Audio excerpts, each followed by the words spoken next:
Welcome to a special live right now, live at 1:40, whatever, almost 2 o'clock in the morning, special live episode of the Pound for Pound Boxing Report. I am your host, Michael. Along with me again is my co-host, Kent. What's going on, Kent? What's up, man? What's up? What's going on? What's going on? And we're doing this live post-fight episode of Mayweather Maidana, doing a recap of what just went down tonight. For those who do not know, Floyd Mayweather ended up winning a majority decision win over Marcos Maidana, retaining his WBC belt, getting the WBA belt as he won by scores of 114-114, a draw on one card, overruled by the two other cards which had him winning 117-111 and 116-112. The scores doesn't really indicate how close and how exciting the fight was. I was watching it live, and so was Ken. I was also doing some live tweeting as well and doing updates on Facebook and whatnot. And discussing the fight, Ken, we'll go through this fight first. It was a big card on Showtime pay-per-view. Maidana, he brought, when we talked about it before, we thought that Maidana may have a puncher's chance, but that's about it. But Maidana, to his credit, he really brought it to Floyd from round one, forced the pace, fought at a very quick pace, was rugged and rough and in Floyd's face all night long. And dare I say that this was Floyd's toughest fight, not just including the Cotto fight, but going all the way back to his first fight with Luis Castillo. Maidana brought it, and Floyd was in for a real battle tonight. Yeah, he was in for a really tough scrap. He was in for I'll tell you, the first round set the tone for the whole fight. Maidana was able to, early in the fight, he was able to get Floyd to the ropes, effectively, and he wasn't like he would throw punches and the crowd would go crazy. Like I think they reacted, a little bit. They kind of oversold the punches that were landing. I mean, he was landing shots, but a lot of them were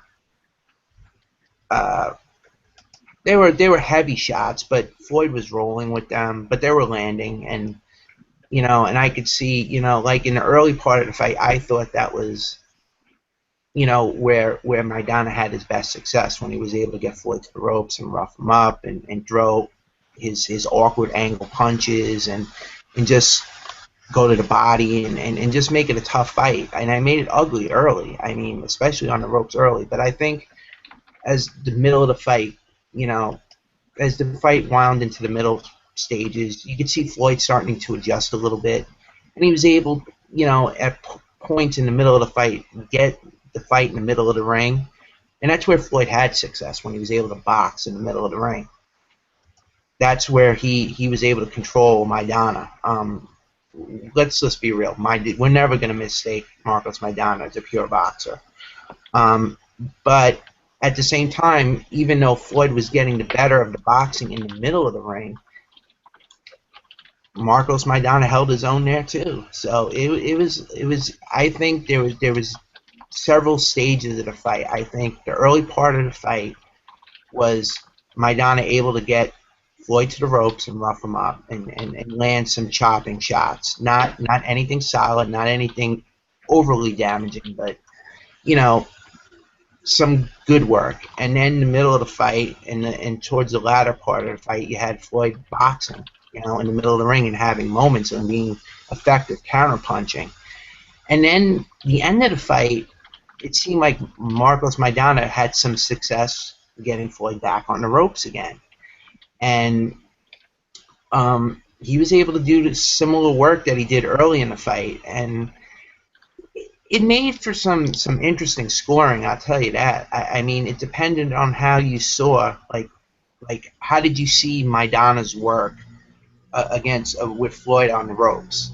Do you score that type of work? I mean, you could. I mean, I did. I mean, it wasn't the most effective, but I mean. But in a way, Maidana was able to control the fight there, even though it wasn't the most effective work in the world. He was able to control the fight on the ropes there. I think the best work, the cleanest work, came from Floyd, obviously, when he was able to keep Maidana in the middle of the ring and box.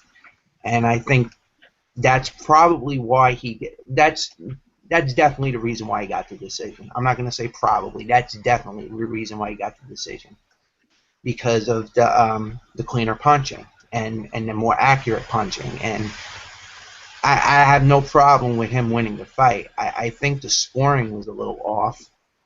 I mean, I had it a draw, but I have no problem with somebody saying, well, Floyd won 115, 113, and maybe at most 116, 112. I have no problem with that.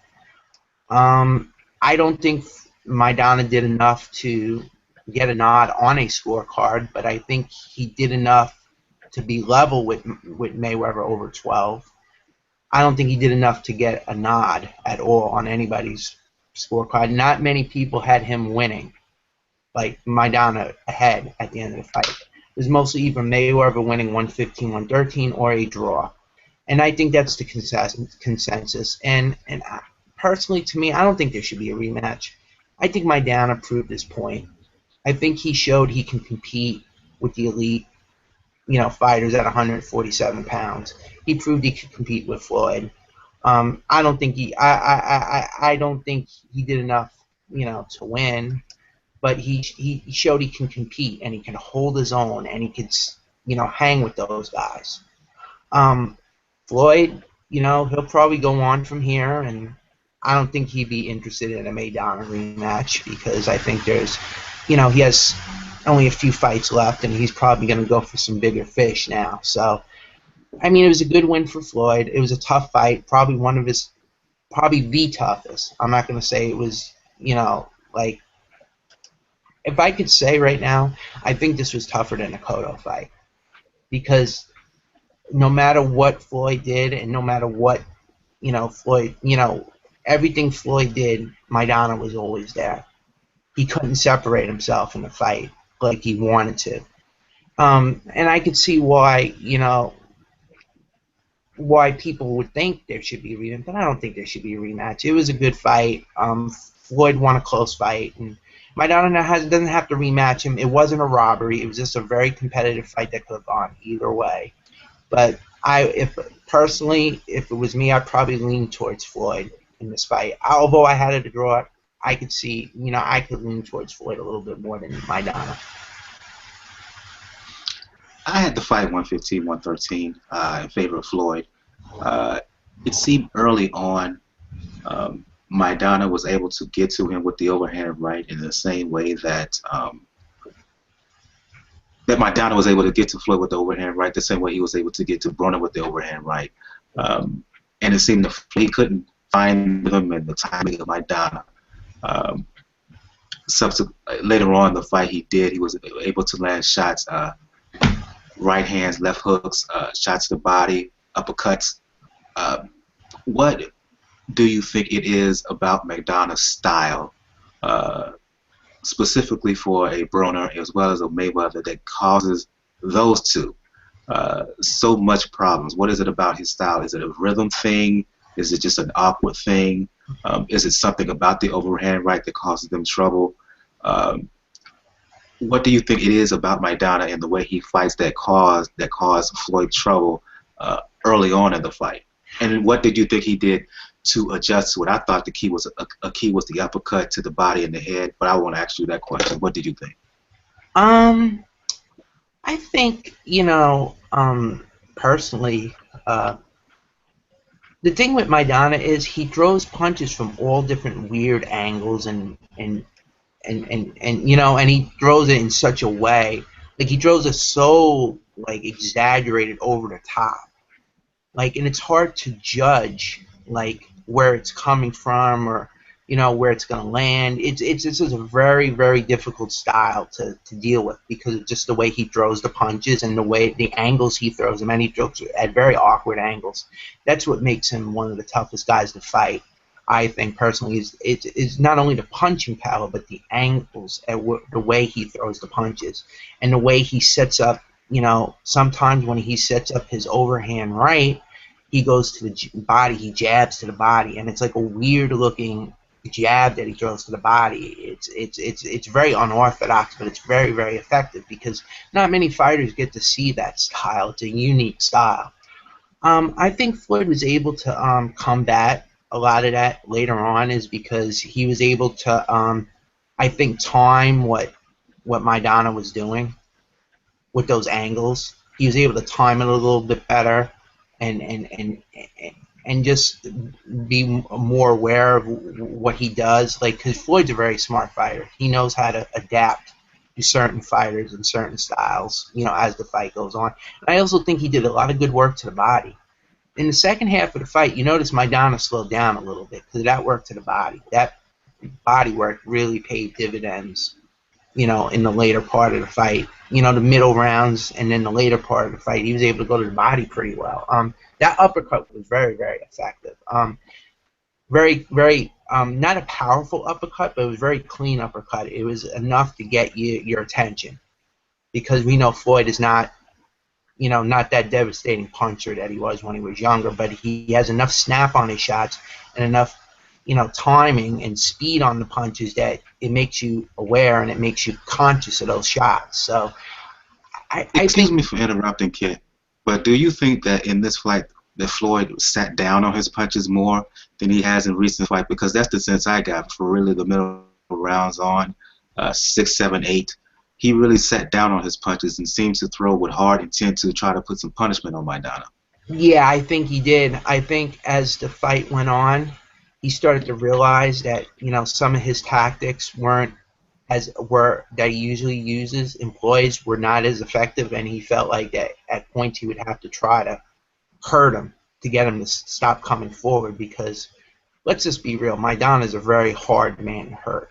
Very, very durable guy, has very good chin, can take it and give it. And I think that he needed to find, and I think he had success at times when he sat down on the shots, because it got Maidana to stop for a second, like to give Floyd a little extra time to to as a breather, because Maidana just kept coming and coming for 12 rounds. I mean, I can't, man, I'll tell you, Maidana's stamina has improved.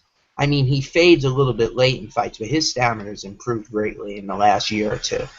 And I was surprised he was able to keep going at that hard pace for 12 rounds the way he did. In terms of that aspect, you have to give Robert Garcia a lot of credit. I don't know what he's done specifically, but he seems to find he's tapped the key to Maidana, who you said in the past has faded in fights. He's been inconsistent, but now he fights really from round 1 to 12 hard throughout. You talked about how you didn't want to see a rematch between Mayweather and Maidana. I know there was the talk in the ring after the fight. That's the talk on Twitter.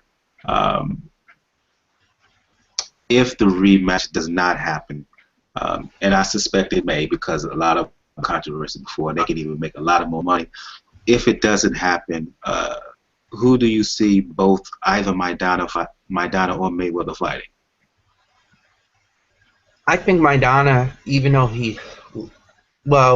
people, on paper he lost to Floyd, but actually it's a victory if you think about it, because he performed much better than most people expected, and he did enough to get a draw on one card, and a lot of other people's cards who were, amongst the media and the social media networks who are, follow boxing hardcore. So I feel that he's right in the mix there at 147. He could fight any one of those guys that are with, Golden Boy. You got Thurman, you got Porter, you got, other guys at that weight. Now that the doors may be opening for a top rank, opening now, you may see, depending on how the fighters are broken up, because it seems like there's definitely a split, a definite rift between Schaefer, Heyman, Oscar, his brother Joel, and Bernard Hopkins. And that's going to become more evident in the next weeks and months to come. You're going to start seeing a split. And I think that tonight was tonight was probably the last night you'll see Golden Boy as one big happy family. But I'll get past that for now. I think. I think there's a lot of options open for Maidana at 147. Any of the top guys, I think he can jump in and fight right away. I don't think this hurts his stock. Actually, I think this makes his stock go higher. I mean, he's proven himself to be able to hang with the elite at 147, and from I don't know where Floyd will probably go for big fights. I wouldn't be surprised if he fights Khan next because Khan is gotten a lot of love. Well, some love for his performance tonight. I'm not going to say a lot of love because we all know that his limitations as a fighter. We know he doesn't have the greatest chin in the world, and we know he's not consistent. But he got some love tonight for his performance against Collazo. He absolutely dominated him, and I think that would be one fight Floyd would probably pursue. I don't see him fighting Thurman or Porter. I just don't. I mean, it's possible that he does, but I really don't see a ton of money being in those fights, even though they would garner a lot of respect amongst the hardcore boxing community. But I think the money fight right now, the immediate next fight is probably Khan. And speaking, he really had for fought Luis Collazo on the undercard. And we talked about this fight a couple of days ago, and we, quite frankly, neither one of us really trusted Khan because of his issues with lack of discipline and, quite frankly, his chin. Well, he fought Collazo, who coming off a 2-round stoppage of Victor Ortiz, and to Khan's credit, I mean, he looked very good. The difference in speed, hand, and foot was obvious. Khan scored on the right-handed round. He was in 9, but responded with a big round 10. Body shots was the key. Putting Collazo down with a left hook right hand to the body. They put him down with another series of shots later on in that round. It really scored, as far as I'm concerned, probably the most impressive win for Khan since his stoppage of Zab Judah a few years back. Yeah, I thought he looked spectacular tonight. And when I say spectacular, I don't really use spectacular and Amir Khan in the same sentence, but he looked really good tonight. I mean, this is the best he's looked in about 3 or 4 years. He looked straight. He looked fast. He was throwing punches together in combinations. His speed was really good. His defense was better. I mean, I'm not going to say it was perfect. It was better. I mean, he looked like he's done a lot of work. And, I've been, critical of,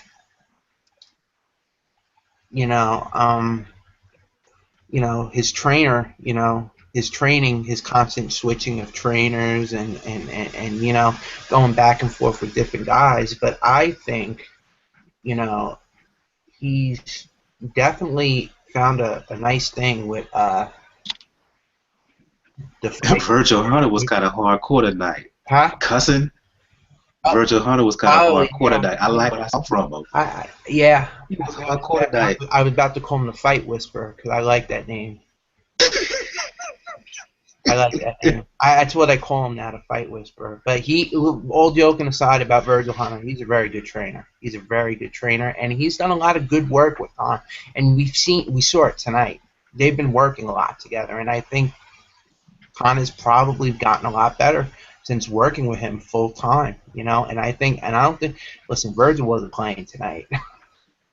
He was not playing tonight. I think he wasn't in a good mood, and I think he wanted Amir to look great tonight, in which he did. And he wasn't playing that tonight. He wasn't whispering. He wasn't, doing like the weird stuff he's been doing lately. He was all business tonight. So I mean, I think he wasn't a Yoda. He wasn't like Yoda in the ring. No. I think there was a. Before we talk about, I got a quick. I was gonna say before we go into the future of Khan, I got a quick question. I'm suspecting that the move up to 147 helped Khan because even though he was talking about fighting at 140 still for one more fight, I think he was struggling to make 140 pounds, and that may have affected him in his fight with Julio Diaz. It may have affected him in his loss to Danny Garcia and Peterson, having issues getting down to make weight. Uh, do you think the move up in weight to welterweight, it helped him? It made him a more sturdier fighter in terms of what he can, not just what his output, but more importantly, what he can take. I think that's a possibility. I don't think he'll ever be a guy known with a rock chin. There's plenty of fighters that were pretty successful in their day that didn't have the greatest chins in the world. I mean, look at Tommy Hearns. I mean, he didn't have the greatest chins in the world, but when he moved up in weight, his chin did improve. I remember when he started moving up to super middle and light heavy, his chin improved a lot because, remember, he was killing himself to make the weight, and he was naturally a bigger guy, and he was draining himself down, and I think that's why Tommy Hearns, I think, got knocked out quite a bit early in his career because of the weight, and I think maybe Khan moving up to 47, maybe this is going to help him now. Maybe he'll be able to take a better shot. Time will tell, but I thought I saw quite a bit of improvements from him tonight. He still gets hit, but I noticed he was more relaxed tonight. I mean, he didn't seem to be anxious. He didn't seem to be overthinking things. He was just being smooth and fighting his fight. And, you know, he held a little bit, and, you know, some people complained. They were like, well, he's holding too much. I'm like, well, that's his style. He has to. He can't just go in there being full offensive throttle and knowing that he has a suspect chin and get himself knocked out. I mean, I'm sure that's what fans love to see, knockouts. But if you're looking at him, he's trying to hang on to his career. He's trying to win fights. He's not worried about, you know, pleasing fans. He's got to put money on the table for his family, so and for himself and to make his career. So. But I will say something about the fight tonight. Vic Draculich is a horrible ref. I hope he gets fewer and fewer big fights. He ruined the fight tonight. He didn't know what he was doing. He's incompetent. Listen, I'm not saying, you know, that, you know, what Khan did, overholding, was, I didn't enjoy it particularly that much, and a lot of people didn't, but I felt that Draculich let it go on too long. If he was going to say something, he should have did it at the beginning, not wait until the middle of the fight and the later part of the fight, then take a point. I felt he was very unfair to Luis Collazo.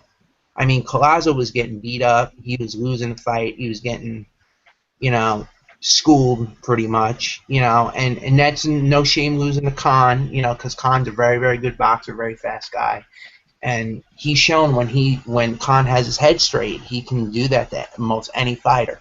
He can make them look very, very bad. And I just felt he was very unfair to Luis Collazo. Collazo was getting frustrated. I felt the point he took away from Collazo for the low blow was Draculich's fault. He created that situation. If he had from the beginning, he had bad positioning. That was the issue. He had bad fight, positioning on that shot. Oh my God, I don't know if anybody realizes, but Vic Draculich is probably one of the worst refs in the state of Nevada. He doesn't know what he's doing. He's an incompetent ref, and he should never get big fights anymore because he simply does not know what he's doing. He impedes with the fighters. Isn't he the guy that pushed the fighter down? And like, isn't he the guy that pushed the fighter down, and the fighter got stunned by it, and he waved off the fight because he pushed him down? I'm not sure about that. Oh gosh, I hope that's not the case. I'm not sure about it. Yeah, but I remember Vic Draculich doing some crazy shit back in the day, and it just made you scratch your head. You know, I don't know if it was that or not, but I'm sorry, he's a horrible ref. I hope we never have the displeasure of dealing with him again. He was terrible tonight. moving forward with Khan's foray now into 147 pounds, the doors are open with him. Um, he's talking about Mayweather, but there's also Thurman out there. There's the winner of Sean Porter, Kell Brook out there. Um, given his marketability, given his visibility, uh, there are big fights for Amir Khan left and right for him right now.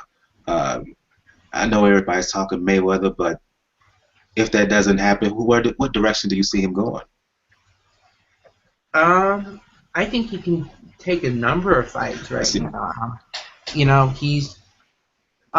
could fight. He could fight. Like Thurman and Porter. There's a fight with Kell Brook, although he says he doesn't want that fight. I think if the money was right, he'd take the fight because it's big money in Britain. Um, I just think there's the Mayweather fight. There's options out there for him. I think there's a lot of paydays out there for him right now. And I think this kind of revitalized his career for the time being. There's a But fight we out all there with, know, right. huh? Hmm? I was going to say there's a possibility of a fight between him and Broner, and we will talk about him coming up. Oh yeah. I mean, that would be an interesting fight.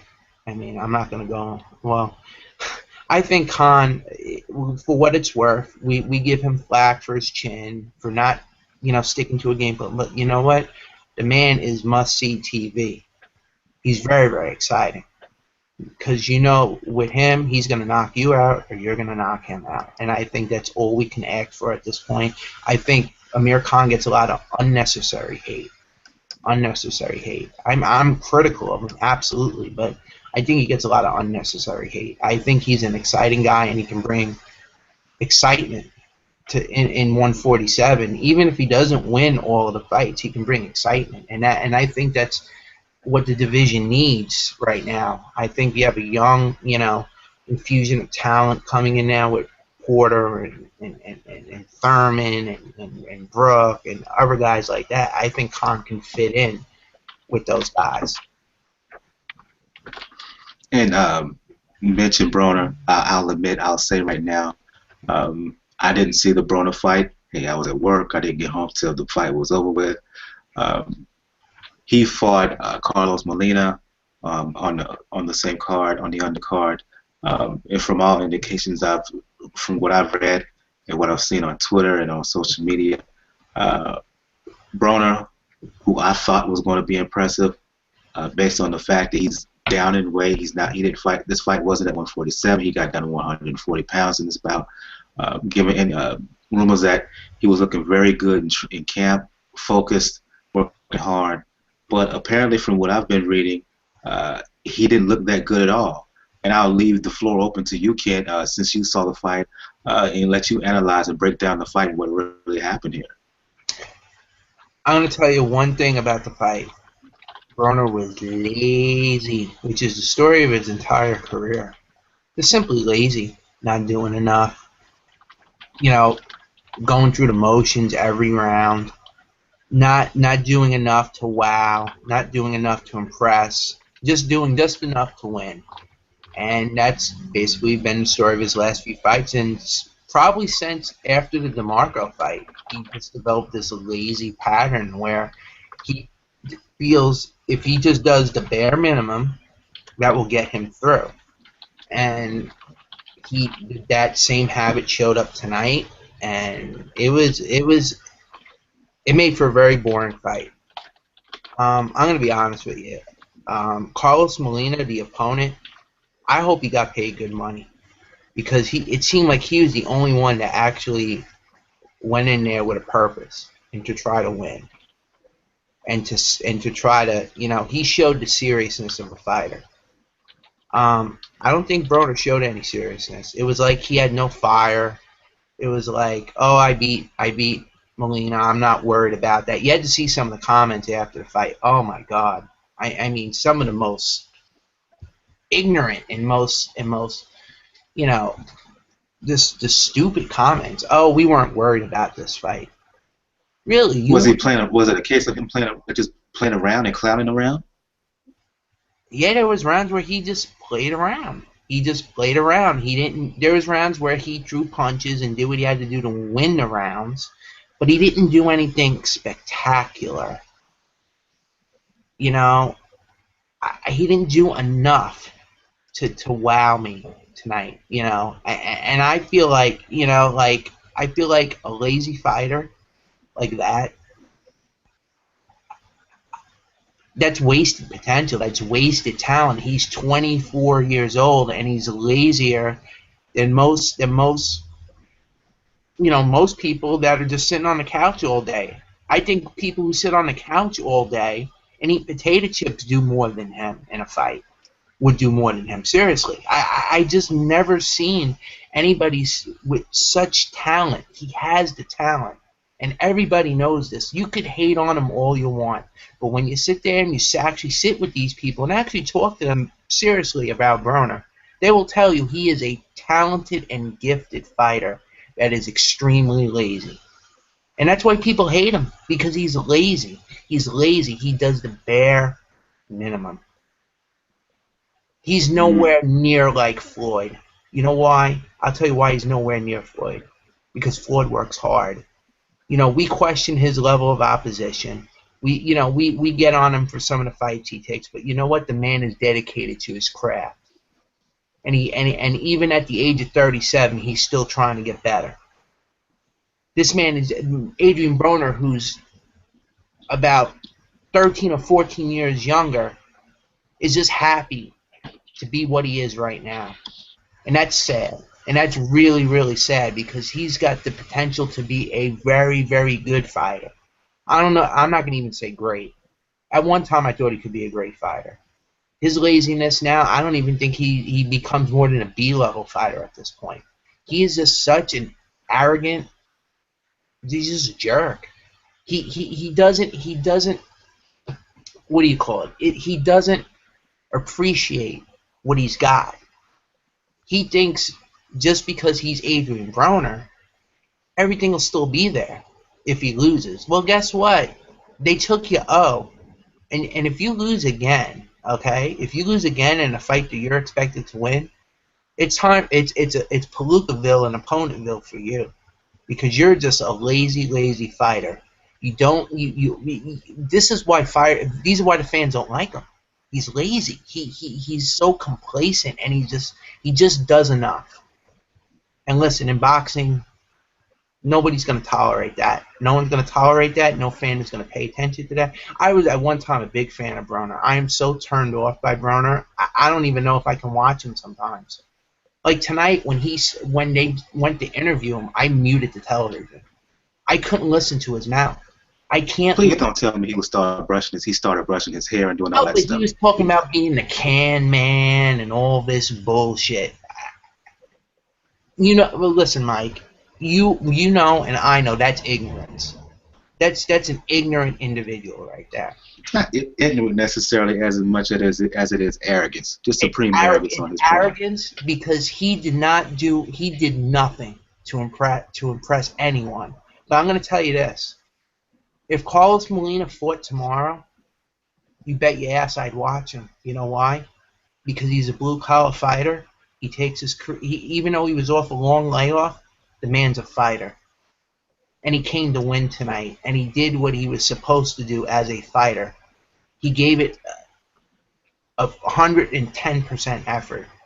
Broner doesn't do that, and I can't respect anybody that doesn't give 110% or even more effort, especially when you're as gifted and as talented as Broner. He makes me sick because there are guys like Molina that are just dying for opportunities to be on television, dying to get big fights, dying just to be on TV. And Broner looks at this as like, oh, it'll always be there.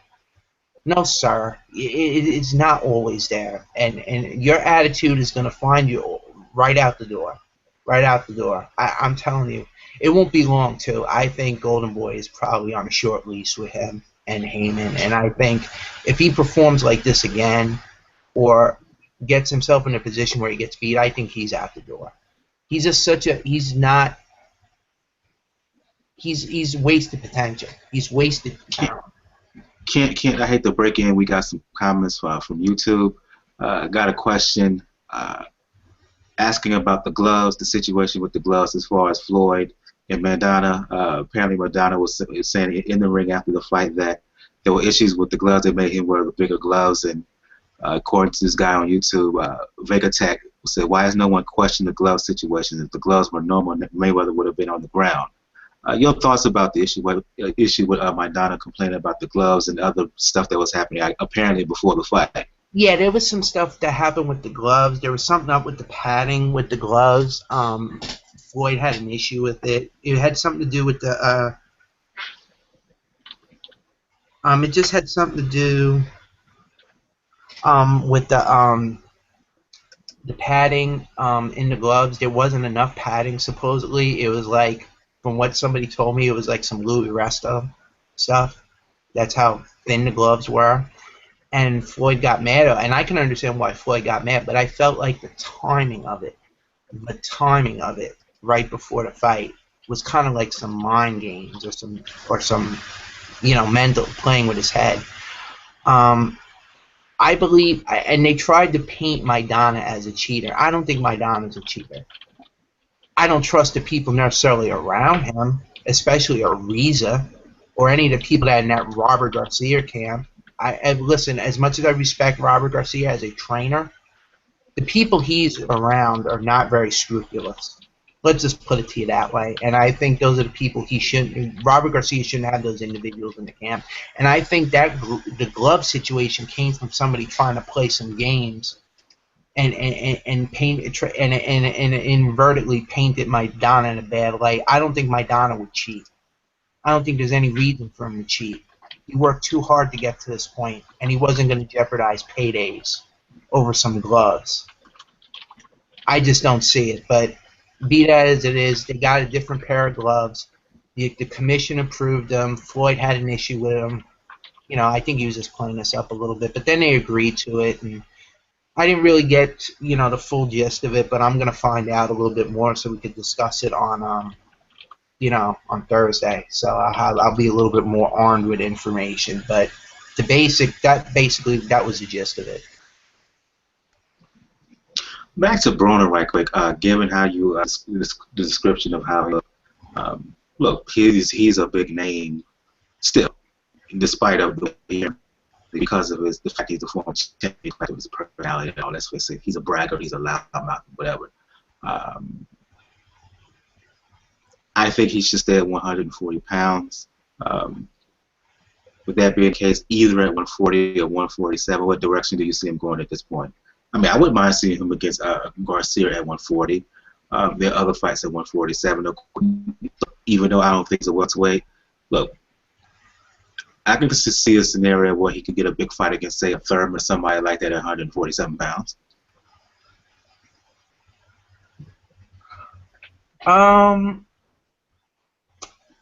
I think he should just fight at 140. There's fights there. Garcia, Matisse, other guys. But at the end of the day, I don't want to see him in a big fight right away. I think he needs to really he's got to show more than what he showed tonight. If anybody watched that fight tonight, and if you thought that was Broner's absolute best, you're fooling yourselves. That was an absolute disgrace. That was a waste of my time. Like when I want to watch a pay-per-view, I want to see everybody going hard, and I got that for most of the fights except Broner. He was the lazy one. He just showed so much, contempt and such, arrogance. Like his position in boxing is secure. Nobody's position in boxing is secure, and you can lose anything in a heartbeat. And I just think that he needs to show more than what he showed tonight before he gets a big fight. Yeah, absolutely. I forgot Matisse coming off his bout. I wouldn't mind seeing that as well. I mentioned Garcia. I shouldn't really mention him because I think he's going to move up soon to 147. But again, him and Matisse will be a very good fight. I would mind him and Thurman just because of the pre-fight coverage. I mean, both the way Broner can talk his and run his mouth, the way Thurman, who doesn't mind trash talk at all. I would mind. I wouldn't mind seeing that. I think that could be a main event on Showtime. It could get a lot of ratings. Yeah, I mean, I think Broner, when he wants to be, he can be a joy to watch. But when he does the bare minimum, it's like nobody. No, I don't care to watch him. I don't care to see him. I don't care to even pay attention to him. So I want to see more. I want to see him do what he claims he's gonna do. I'm not holding my breath. You know.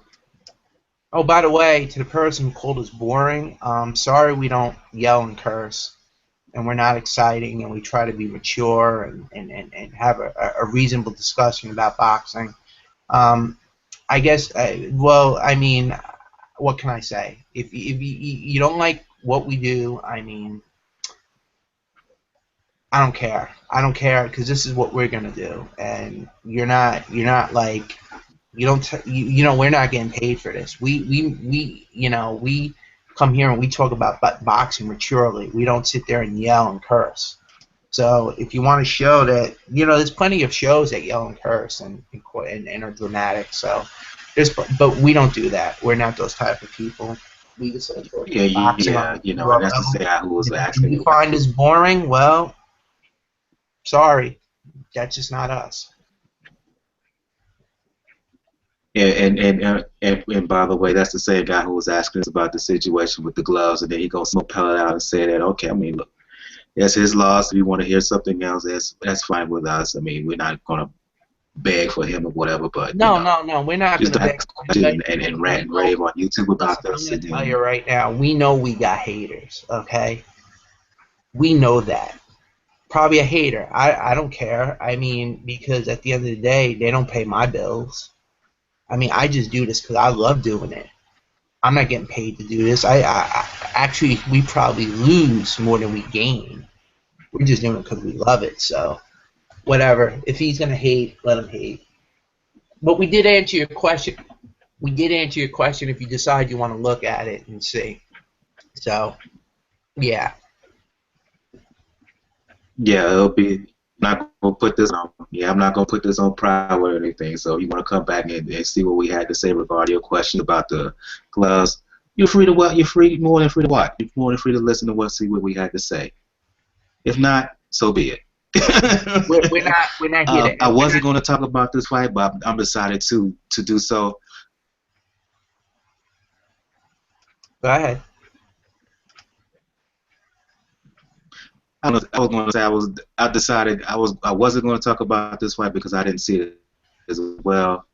I'm now motivated to talk about it. Jalen Love fighting what amounted to be a kind of a title eliminator against Marco Antonio Parabon, super middleweight contest. Love ended up winning by decision, I believe it was. Again, I didn't see this fight because again I had to work, didn't get home in time to see. I'll give you the floor to talk about this fight and what you were telling me before the show, before we began this live show, Ken, is that Love, he had his little struggles with against Parabon, and correct me if I'm wrong, you said he got knocked down in this fight? Yes, he did. He got hurt in round 3, dropped in round 5. But other than those little moments where he showed vulnerability, he outboxed Parabon. He outboxed the mess out of him. I mean, he looked great. Other than the knockdown, him getting knocked down and hurt. And, I'm going to say this right now. I don't think Jay Leon has the greatest chin in the world. But I do think he has an A-plus heart. He has, he has the stuff inside to be a great fighter. Like, he has the stuff inside of him to deal with adversity. And I like that. When I look at a fighter, I always look for that. And then when I see something like that, you got to put them at the front of the list because that usually means they have something special. And I think Jay Leon has something special. He's not the most exciting fighter in the world. He's a cutesy. He's a boxer. He's not a knockout artist. He comes in there and uses his skill and his speed to outbox guys. But knowing that he can be caught and hurt, that'll get his stock a little bit up. As far as you never know what's going to happen in one of his fights. But listen, I think he's going to be a world champion. But I think it's going to be a fun ride because he's the type of guy that he can get hurt and he can be hurt, but then he can come back and dig down deep and find a way to win. And that's one thing I always look for in a fighter, if they can do that. And if they can do that, that's part of the battle. You've won half the battle. So I mean, he looked good when he was outboxing Parabon, but I think he has a little bit of a dodgy chin, but I think that's only going to help his marketability, down the line. If I'm correct, Parabon is supposed to fight Sakio Bika, WBC Super Middleweight Championship next. Um, even though the fight hasn't been announced, your early thoughts on how Love would do against the rugged and very tough and physically strong Bika? I think he would outbox Bika, but Bika would never be out of the fight because he has the power to hurt somebody. Although he's slow as molasses, and he throws punches at weird angles and different, like he's not the most skilled guy in the world, but he can punch. And if he hits you, I mean, he can hurt you. He can hurt you, just But you can also hurt him as well. I've seen him hurt against lesser punchers. That being said, I think if Jay Leon doesn't get caught by a big shot, I think he outboxes Bika quite easily. But it's going to be an adventure if he gets caught. So, I mean, it's a fight I would definitely look forward to because of that aspect of him getting caught on the chin, because that always makes for something intriguing happening. So, it's a good fight, and I'm looking forward to seeing it when it does happen. And I think on that, I agree with you as well. From what I have to see the fight, but based on what you were saying, it caused me a little cause for pause as far as Javion Love. Before the fight with Parabon, I thought there was no doubt about it.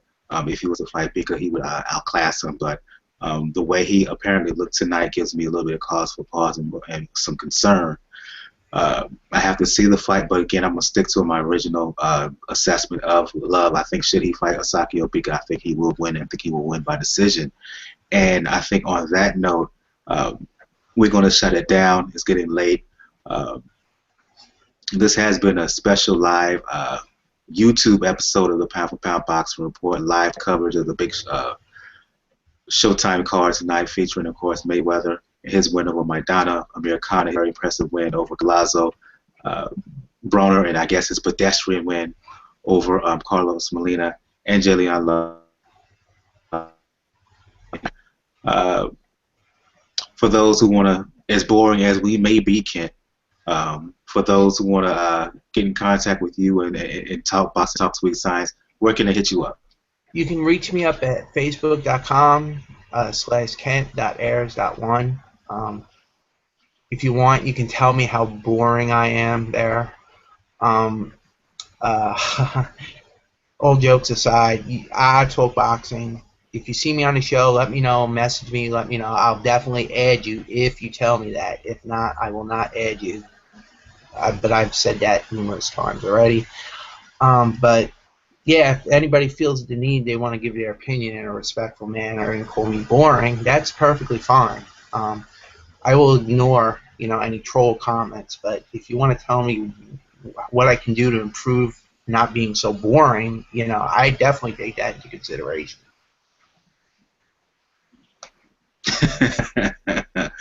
And for those who want to catch more on the Pound for Pound Boxing Report, two main places you can go. You can go to the blog page. Address for that is p4pboxingreport.wordpress.com, where you can find past episodes of the Pound for Pound Boxing Report podcast.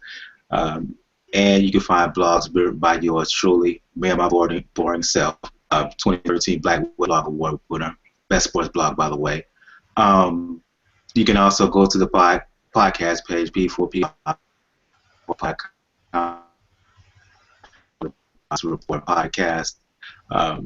Again, this has been a special episode. We usually do a weekly, usually every Thursday. We will hit you with another show this week. More insight on what happened with Mayweather and Maidana. I want to thank you again, Ken, for being on with me again on a special episode tonight. I know it's late. Again, this has been a special episode for everybody who's viewing right now. Thanks to everybody who will be viewing in the future. Thank you for viewing tonight. We appreciate it. We know it's late, but we appreciate the viewers. Yeah, absolutely. You guys have a good evening. Good night. Good night.